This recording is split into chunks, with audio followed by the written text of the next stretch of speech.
Hi viewers, welcome to our channel. ప్రస్తుతం మనతో పాటు భరద్వాజ్ గారు సీనియర్ జర్నలిస్ట్ ఉన్నారు. వారితో ఒకసారి మాట్లాడదాం. సార్ నమస్కారం. సార్ నమస్తే సార్, గత కొన్ని రోజుల నుంచి కూడా వేణుస్వామి గారి పైన మీడియాలో అండ్ సోషల్ మీడియాలో విపరీతమైన విమర్శలు రావడం చూస్తున్నాం. బయట కూడా చాలా మంది ఆయన విమర్శిస్తున్నారు. ఎందుకు అని అంటే నాగ చైతన్య అండ్ శోభిత గారు వీళ్ళిద్దరి జాతకం గురించి చెప్పినందుకు సార్.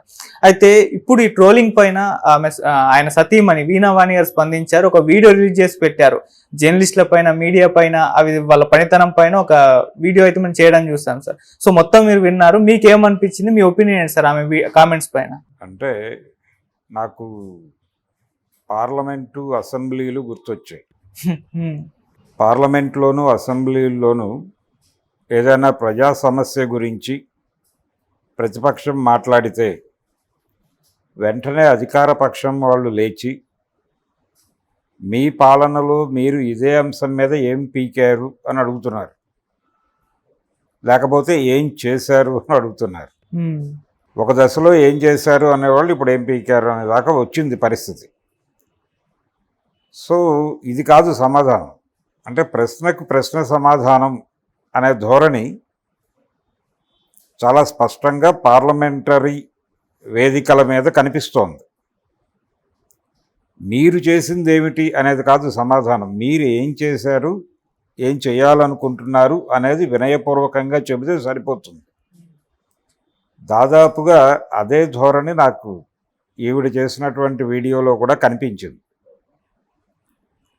ఆవిడ జర్నలిస్టు, అలాగే ఆవిడ చాలా ఇంటర్వ్యూస్ చేశానని చెప్పారు, చాలా కార్యక్రమాలు చేశానని చెప్పారు. ప్రోగ్రామింగ్, ఈ టీవీ ఛానల్స్ వాటికి సంబంధించిన ప్రోగ్రామింగ్ విభాగంలో ఆవిడ ఉన్నారు. కళాకారిణి ఆవిడ,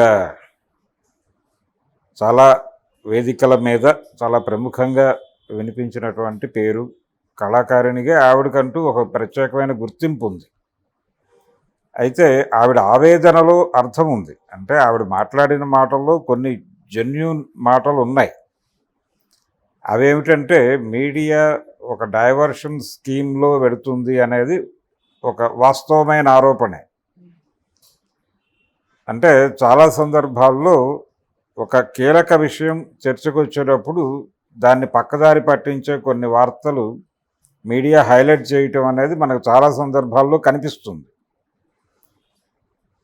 ఉదాహరణకి ఆవిడే ప్రస్తావించినటువంటి విజయసాయిరెడ్డి ఎపిసోడు, అలాగే ఇప్పుడు ద్వారం చంద్రశేఖర్ ఎపిసోడ్ ఒకటి ఎజెండాలోకి వస్తోంది. ఈ మధ్యలో దువ్వాడ శ్రీనివాస్ ఎపిసోడ్. ఇంకోవైపు అక్కడ కృష్ణా జిల్లాలో ఒక ఏసీబీ దాడులు జరుగుతున్నటువంటి సందర్భం, ఇంకొక ఇద్దరు మాజీ వైసీపీ ఎమ్మెల్యేలు అరెస్ట్ అవుతారా లేదా అనేది ఒక ట్విస్టు. వీటి మీద ప్రధానమైనటువంటి ఫోకస్ నడుస్తోంది. అయితే ఈ నేపథ్యంలో ఆంధ్రప్రదేశ్ రాజకీయాలకు సంబంధించినటువంటి అనేక కీలక విషయాలు, చర్చించాల్సినటువంటి విషయాలు అనేకం దొర్లిపోతున్నాయి. ప్రపంచ బ్యాంకు ప్రతినిధులు వచ్చి చూసి వెళ్ళారు అమరావతి. అంటే విజన్ 2050 అని ఒక మాట చెప్పాడు ఈయన.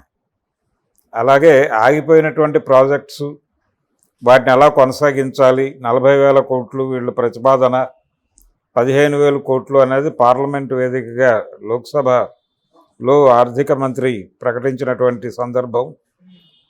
ఈ చర్చలు, అలాగే భవన నిర్మాణాలకు సంబంధించి, అలాగే పారిశ్రామిక విధానం ప్రకటించాడు ఆయన చంద్రబాబు గారు. దానిలో నీతి ఆయోగ్ ఇవన్నీ కూడా చాలా కీలకంగా అనుసరించండి అని ఒక వార్నింగ్ ఇచ్చాడు. అంటే కేంద్ర ప్రభుత్వానికి పూర్తి విధేయతతో చంద్రబాబు నడుచుకుంటున్నట్టుగా కనిపిస్తోంది. ఈ విషయం మీద ఎక్కడా చర్చలు జరగటం లేదు.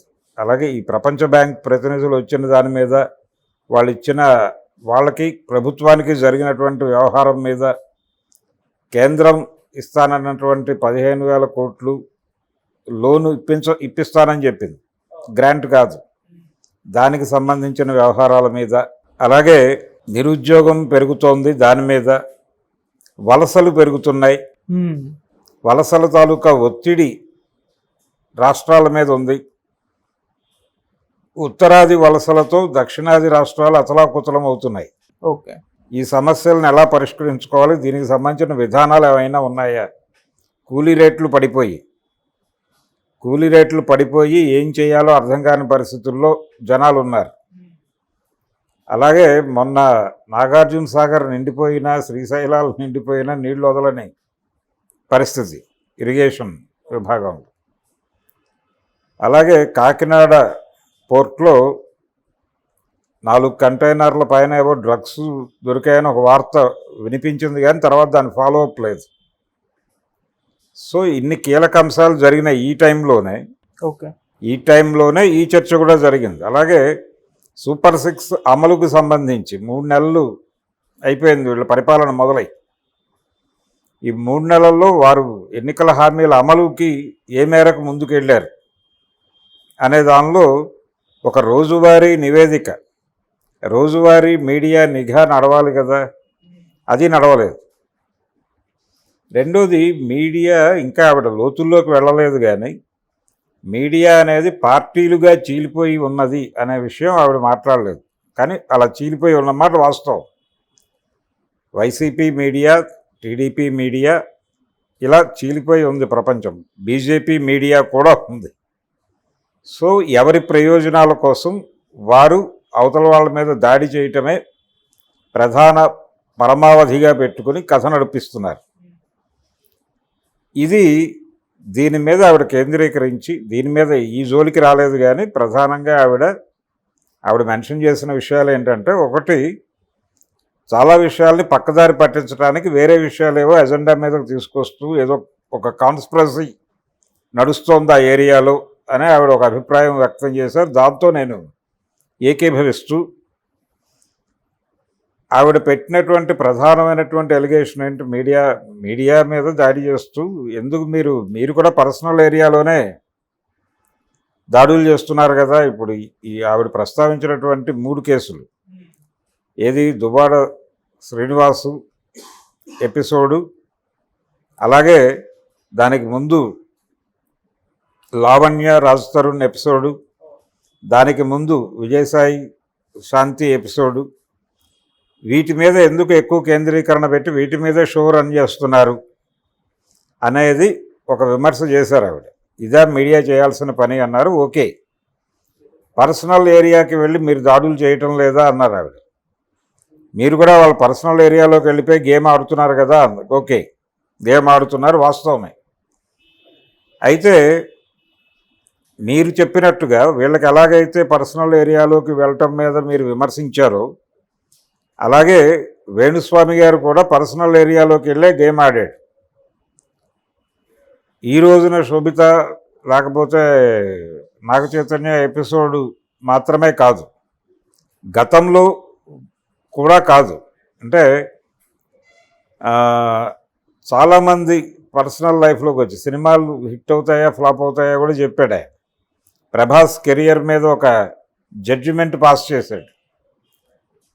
అంటే ఇది ఒక ప్రచారం కోసం చేస్తున్నారు ఆయన అనేది స్పష్టంగా అర్థమవుతోంది. అంటే ఒక ఇమేజ్ బిల్డప్లో భాగంగా, ఒక ఇమేజ్ క్రియేట్ చేసుకోవడంలో భాగంగా, అందులో కొన్ని, ఇప్పుడు ఆయన స్టార్ కప్పులు అన్నాడు మొదట, సమంత నాగ చైతన్య ఎపిసోడ్ ప్రారంభంలో ఎవరో స్టార్ కప్పులు అని చర్చ, ఫైనల్గా వీళ్ళే అని ఒక అనుమానం, వీళ్ళే అని ఒక నిర్ధారణ, ఫైనల్గా అదే జరిగింది. సో ఇది ఒక సక్సెస్ అనుకుంటే, జ్యోతిష్యం తప్ప ఉప్ప అనేది చర్చ వేరు. నేనైతే దాన్ని నమ్మటం లేదు. అసలు అటువంటి ప్రక్రియ ఒకటి ఉంటుంది అని నేను విశ్వసించడం లేదు. జ్ఞానమే శక్తి, అజ్ఞానమే దేవుడు అనుకుంటే, what ever it may be, ఇవి ఈ పుట్టిన నక్షత్రము వీటిని ఆధారంగా మేమేదో భవిష్యత్తు చెప్పగలం అనేది పూర్తి స్థాయిలో భ్రమ. కాకపోతే అది శాస్త్ర ప్రమాణం పొంది జ్యోతిష శాస్త్రంగా అది పరిగణనలోకి వచ్చేసి, అది ఒక మానసిక దౌర్బల్యం ఉన్న వాళ్ళ మీద చేసేటువంటి వ్యాపారంగా మాత్రమే నేను భావిస్తాను. అంటే తమ మీద తమకి కాన్ఫిడెన్స్ లేనివారు, తమ మీద తమకి కాన్ఫిడెన్స్ లేక ఏదో కారణం చేత నేను ఈ వరుస ఓటములకు గురవుతున్నాను కాబట్టి దీనికి ఏదో రెమెడీ చేయించుకుంటే పోతుంది అనుకుని ఇలాంటి వాళ్ళ దగ్గరికి వెళ్తారు. దీనికోసం చాలా కౌంటర్లు ఉన్నాయి. ఆర్థిక సంక్షోభం పెరిగిన ప్రతి సందర్భంలోనూ వీళ్ళకి చాలా రెలవెన్స్ వచ్చేస్తుంది సమాజంలో. ఇది ఫ్యాక్ట్. ఇది ఒక డ్రామా. టోటల్గా ఈ జాతకాలు చెప్పే వాళ్ళందరూ డ్రామా కంపెనీలు అనుకోవచ్చు, నటులు మాత్రమే. ఓకే. ఈవిడ ఇంకొక ఇలా అనుకున్నప్పుడు ఆయన చేస్తున్న గేమ్ మీద కూడా ఆవిడ మాట్లాడాలి కదా. అంటే నేను ఇందాక మొదట ప్రస్తావించినటువంటి పార్లమెంటు అసెంబ్లీ వేదికగా అధికార ప్రతిపక్షాలు మీరు ఈ సమస్య మీద ఏం చేశారు అంటే మీరు చేసింది ఏమిటి అని ప్రశ్నించినట్టుగానే ప్రశ్నించారు ఈవిడ. మీడియాని కార్నర్ చేసి మీరు పర్సనల్ లైఫ్లో ఆడుకుంటున్నారు కదా, మరి వారి మీద ఎందుకు పడి ఏడుస్తున్నారు అన్నారు వేణుస్వామి గారి గురించి. జనాలకు అప్పీల్ చేశారు, ఇలాంటి మీడియాని మీరు చూడకండి, వీళ్ళు ఏది చూపించాలో అది చూపించట్లేదని మీరు ఉద్యమించండి మీడియా మీద, అప్పుడు నేను కూడా మీతో కలుస్తాను అన్నారు. అక్కడ ఆవిడ అప్రకటితంగా ఒక ప్రకటన కూడా చేశారు. అప్పుడు అంటే అసలు ఇలాంటి జాతకాల వాళ్ళకి వేదికలు కల్పించిందే మీరు కదా అన్నారు. ఆ కల్పించడం తప్పన్నారు.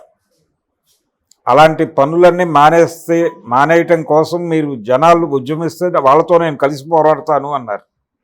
నాయకత్వం వహిస్తానని కూడా అన్నారు. సో ఆవిడ ఉద్దేశంలో కూడా వేణుస్వామిని మీడియా ఎంటర్టైన్ చేయటం, తన స్వార్థం కోసం మీడియా ఎంటర్టైన్ చేసింది, ఆయన ఎంటర్టైన్ అయ్యాడు. ఇప్పుడు ఆయనే ఆవిడ చెప్పినట్టుగా ఒక కుటీర పరిశ్రమగా మారి వ్యాపార విస్తరణలో భాగంగా ఆయన ఇవన్నీ చెప్తున్నాడు అనేది కూడా ఒక యాంగిల్లో అడ్మిట్ చేసింది ఆవిడ.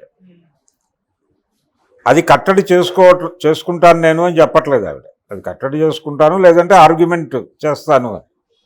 ఇది వన్ సైడ్ వార్ లాగా కనిపించింది. అంటే ఒకళ్ళ మీద దాడి చేశారు. అలాగే దీనిలో భాగంగా ఆవిడ మంచు విష్ణు తనతో ఫోన్ కాన్వర్సేషన్ జరిపినట్టుగా చెప్పారు. అయితే ఆయన గౌరవప్రదంగానే మాట్లాడారు అని చెప్పారు. ఆయనేమి దాడి చేసినట్టుగా ఆవిడేమి చెప్పలేదు. దీనిలో ఆవిడ చెప్పిన మాట ఏంటంటే వాళ్ళకి అడ్వైజ్ చేశారు, మీరు మమ్మల్ని కాదండి పట్టించుకోవాల్సింది, జాతకాలు చెప్పే వాళ్ళ గురించి కాదు మీరు పట్టించుకోవాల్సింది, మీ సినిమాలని ఫ్లాప్ చేస్తున్నారు కొంతమంది రివ్యూలు ఇవ్వటం ద్వారా, వాళ్ళని ఎంకరేజ్ చేస్తున్నటువంటి మీడియా మీద మీరు కూడా దాడి చేయండి అని చెప్పారు. ఆల్రెడీ ఆ దాడి జరుగుతోంది. ఆల్రెడీ రివ్యూస్ ఉండాలా వద్దా అనే విషయం మీద ఒక గొడవ జరుగుతోంది. ఆయన ప్రొడ్యూసర్ వంశీ, సితారా ఎంటర్టైన్మెంట్స్, ఆయన చాలా సీరియస్గా దాడి చేస్తున్నాడు. గతంలో దిల్ రాజు గారు మాట్లాడున్నారు, ఈ మధ్య దర్శకులు మాట్లాడారు, నిన్న ఒక నటుడు కూడా మాట్లాడాడు, రామ్ అనేటువంటి నటుడు కూడా మాట్లాడాడు. సో అదొక గొడవ ఆల్రెడీ ఉంది. ఈవిడ కొత్తగా రెచ్చగొట్టక్కర్లేదు. ఈ రివ్యూ గురించి ఆవిడ ప్రస్తావించటం ఆవిడ ప్రధాన టాపిక్ అప్రస్తుతం. సినిమా బాగుందా లేదా అనేది చెప్పే హక్కు ఉంది. ఆవిడ కూడా వ్యక్తిగత స్వేచ్ఛకు సంబంధించినటువంటి చట్టాన్ని ప్రస్తావించారు. ఇది ఉందని చెప్పి మీరు రెచ్చిపోతున్నారు, అది ఉందనే కదా వారు మాట్లాడుతోంది. వారు కట్టడి అవ్వాలి కదా ముందు. అంటే ఒక పాత ఇది ఉంటుంది, ఒక మనిషి మీద వేలు చూపించినప్పుడు మూడు వేళ్ళు మీ వైపు తిరిగి ఉంటాయి అని, ఒక వేలు పైకి చూపిస్తుంది అనేది ఒక స్టేట్మెంట్ ఉంది పాత రోజుల నుంచి. సో ఆవిడ మేము చేస్తున్నది గొప్ప పని లేదు, ఆయన అంటే ఆవిడ ఎవరిని సమర్థిస్తూ ఎవరిని ప్రొటెక్ట్ చేస్తూ ఆ వీడియో పెట్టారో సదరు వేణుస్వామి గారు వారు చేస్తున్నది పూర్తిగా ఒప్పు అని చెప్పకుండానే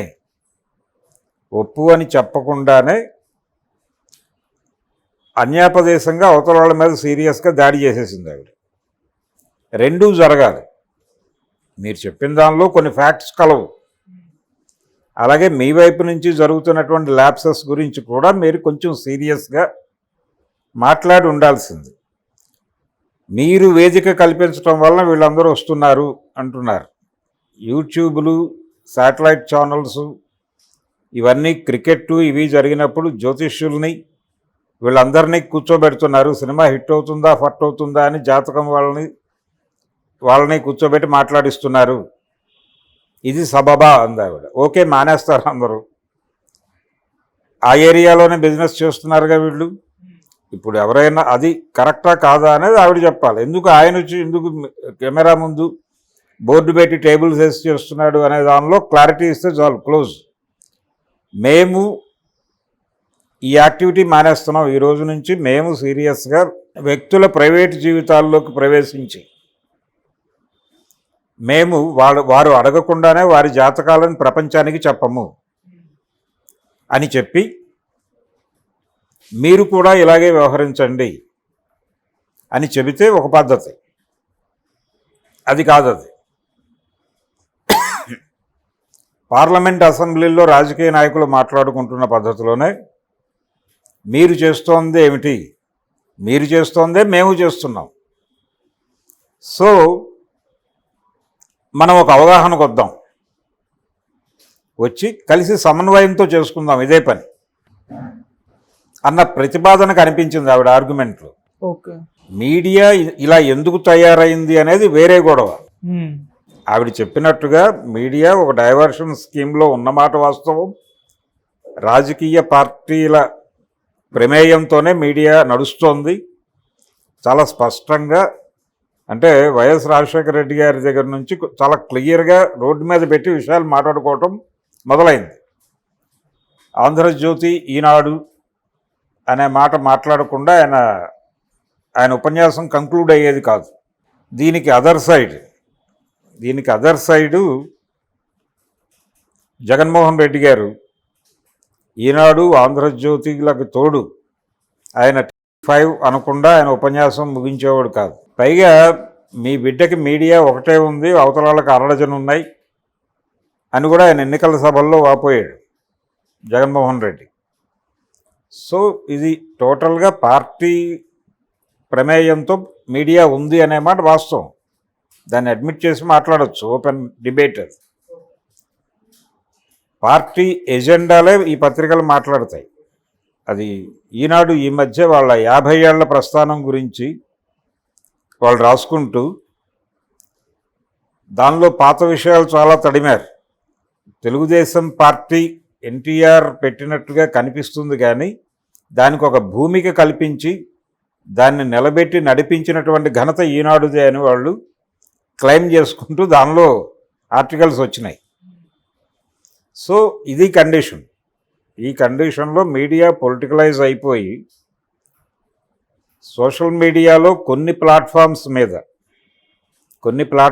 మీద నిజాలు మాట్లాడే ప్రయత్నం జరుగుతోంది. దాన్ని అప్రిషియేట్ చేస్తూ ఇతరత్రా జరుగుతున్నటువంటి దుర్మార్గాల గురించి మాట్లాడటం సభ్యత. ఇది కాకుండా సినిమా వాళ్ళారా రివ్యూ వాళ్ళ మీద దాడులు చేయండి. రివ్యూల్లో జెన్యూన్ రివ్యూస్ కూడా ఉంటాయి ఖచ్చితంగా. సినిమా బాగాలేకపోతే బాగాలేదని చెప్తారు, బాగాలేకపోతే జనం వెళ్ళరు. రివ్యూస్ నెగిటివ్గా ఉన్న పెద్ద హిట్ లేని సినిమాలు అనేకం కలవు.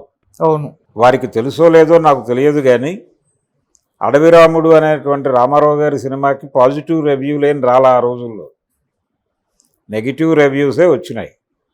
ఆయన వేటగాడు అనే సినిమాకి కూడా నెగిటివ్ రివ్యూలే. గుడిపూడి శ్రీహరి గారిని వారి రివ్యూలు ఒకసారి వెనక్కి తిరిగి చూస్తే ఆయన ఏ స్థాయిలో విరుచుకుపడేవాడో సినిమాల మీద అర్థమవుతుంది. సితార పత్రిక వేదికగా వచ్చినటువంటి రివ్యూస్ అన్నీ కూడా సినిమాల మీద సీరియస్ అటాకే జరిగేది. వాళ్ళు ప్రొడక్షన్లో ఉన్నప్పటికీ, వాళ్ళు నిర్మాణ రంగంలో ఉషా కిరణ్ మూవీస్ అనే పేరుతో ఉన్నప్పటికీ జనరల్గా సినిమా రివ్యూ కోసం సితార కొనేవాళ్ళు జనాలు. అంటే నిష్పక్షపాతంగా ఉంటుంది అనే ఉద్దేశంతో. పర్టికులర్గా ఆయనకు ఒక ఇమేజ్ ఉండేది, గుడిపూడి శ్రీహరి గారికి ఒక ఇమేజ్ ఉంది. కొంతమేరకు ఆయన జెన్యూన్గా వెడతాడు, ఎక్కడ కొమ్ము కాయడు. నిజానికి ఈవిడ చెప్పినటువంటి స్టేట్మెంట్, రివ్యూ వాళ్ళ మీద దాడులు ఎందుకు జరుగుతున్నాయంటే సినిమాలు ఫ్లాప్ అవుతుంటే ఇది ఒక అసహనం. మీరు తీసే కంటెంట్ బాగాలేదు, రివ్యూస్ బాగోవు న్యాచురల్గా. మీరు తీసే సినిమాల్లో కంటెంట్ బాగుంటే ఎందుకు ఆడవు? ఆడుతున్నాయిగా సినిమాలు. ఇప్పుడు ఆ సినిమా రిలీజ్ అయింది, ఏది కమిటీ కుర్రాళ్ళు అనే సినిమా. జనం నెమ్మదిగా ఎక్కుతున్నారుగా థియేటర్కి. అసలు సినిమా థియేటర్లో సినిమాకి ఇద్దరు ముగ్గురు వచ్చి షోస్ క్యాన్సిల్ చేసిన కండిషన్ కదా నిన్న మొన్న వరకు. విజయ్ భాస్కర్ అనబడే ఒకప్పుడు పెద్ద హీరోలతో హిట్ సినిమాలు తీసిన డైరెక్టర్ గారు డైరెక్ట్ చేసిన, ప్రొడ్యూస్ చేసిన సినిమాకే డే 1 నుంచి చాలా థియేటర్స్లో ఇద్దరు ముగ్గురు వచ్చి షోస్ క్యాన్సిల్ చేసిన సందర్భాలు ఉన్నాయి. ఆయనకు తెలుసు ఆ విషయం. ఎందుకు జరిగింది ఇది? మీ కంటెంట్ బాగాలేక. ఈ కమిటీ కుర్రోళ్ళు అనే కంటెంట్ బాగుందని కదా జనాలు వెళ్తున్నారు. బేబీ సినిమాకి వెళ్ళారు కదా. ఇవి కదా చూడాల్సింది. ఆ ఏరియాలో మీరు వచ్చి గేమ్ ఆడటం ఏంటి? మీరెందుకు మాట్లాడాలి? అది పాత సెటైర్ ఆత్రేయ గారు ఎప్పుడోనే వేశాడు 50ల్లో. ఒక వరలో 2 కత్తులు అనే మహోజ్వల జానపద చిత్రం ప్రివ్యూ ఉంది, చూసి బాగుందని రివ్యూ రాయాలి, పెడుతున్నాను అని పేకెట్ శివరాంకి ఒక డైలాగ్ రాశాడు ఆయన. వెలుగు నీడలు అనే సినిమాలో చూడొచ్చు, అది ఇప్పటికీ యూట్యూబ్లో కలదు. అంటే మీడియా అనేది అమ్ముడుపోయిందనే సెన్స్లో ఆయన కామెంట్ చేశాడు సినిమాలోనే.